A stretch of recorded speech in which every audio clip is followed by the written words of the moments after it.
Welcome to Sanmarga classes. 5ನೇ ಪ್ರಶ್ನೆ, ಶಿಲಾಗೋಳ ಎನ್ನುವಂತಹ ಚಾಪ್ಟರ್ ಇಂದ ಅಂತಃಸರಣ ಶಿಲೆಗೆ ಉದಾಹರಣೆಯನ್ನ ಕೊಡಿ, ಒಂದು ಉದಾಹರಣೆಯನ್ನ ಕೊಡಿ ಅಂತ ಕೇಳ್ತಾ ಇದ್ದಾರೆ. ಓಕೆನಾ? ಅಂತಃಸರಣ ಶಿಲೆ. ಅಂತಃಸರಣ ಶಿಲೆಯು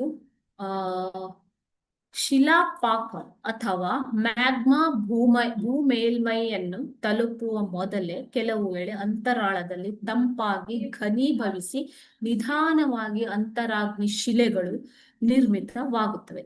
ಈ ಶಿಲೆಗಳು ದಪ್ಪ ಹರಳಿನಿಂದ ಕೂಡಿರುತ್ತವೆ ಮತ್ತು ಈ ಶಿಲೆಗಳ ಈ ಭೂಮಿಯ ಒಳಭಾಗದಲ್ಲಿ ಹೆಚ್ಚು ಆಳದಲ್ಲಿ ಇರುತ್ತವೆ. ಓಕೆ, ಸೊ ಅಂತಃಸರಣ ಶಿಲೆಗಳು ಹೇಗೆ ಉಂಟಾಗುತ್ತೆ ಮಕ್ಕಳೇ? ಶಿಲಾಪಾಕವು ಅಥವಾ ಮ್ಯಾಗ್ಮಾ ಭೂ ಮೇಲ್ಮೈಯನ್ನು ತಲುಪುವ ಮೊದಲೇ ಕೆಲವು ವೇಳೆ ಘನೀಭವನ ತಂಪಾಗಿ ಘನೀಭವನ ಹೊಂದಿ ನಿರ್ಮಿತವಾಗುವಂತಹ ಅಂತರಾಗ್ನಿ ಶಿಲೆಗಳು. ಇವು ಅಂತರಾಗ್ನಿ ಶಿಲೆಗಳಲ್ಲೇ ಒಂದು ಉದಾಹರಣೆ. ಓಕೆನಾ? ಅಗ್ನಿಶಿಲೆಗಳಿಗೆ ಒಂದು ಉದಾಹರಣೆ ಅಂತಃಸರಣ ಅಗ್ನಿಶಿಲೆಗಳ ಒಂದು ವಿಧವೇ ಅಂತಃಸರಣ ಶಿಲೆ. ಅಗ್ನಿಶಿಲೆಗಳಲ್ಲಿ 3 ವಿಧಗಳಿವೆ. ಅಂತಃಸರಣ ಶಿಲೆಗಳು 2 ವಿಧಗಳಿವೆ, ಅಂತಃಸರಣ ಶಿಲೆಗಳು ಮತ್ತು ಬಹಿಸರಣ ಶಿಲೆಗಳು. ಓಕೆನಾ? ಅಂತಃಸರಣ ಶಿಲೆಗಳು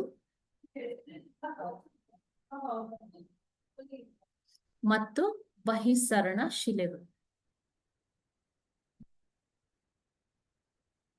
ಇವು ಅಗ್ನಿಶಿಲೆಗಳ ವಿಧಗಳು ಮಕ್ಕಳು. ಓಕೆನಾ?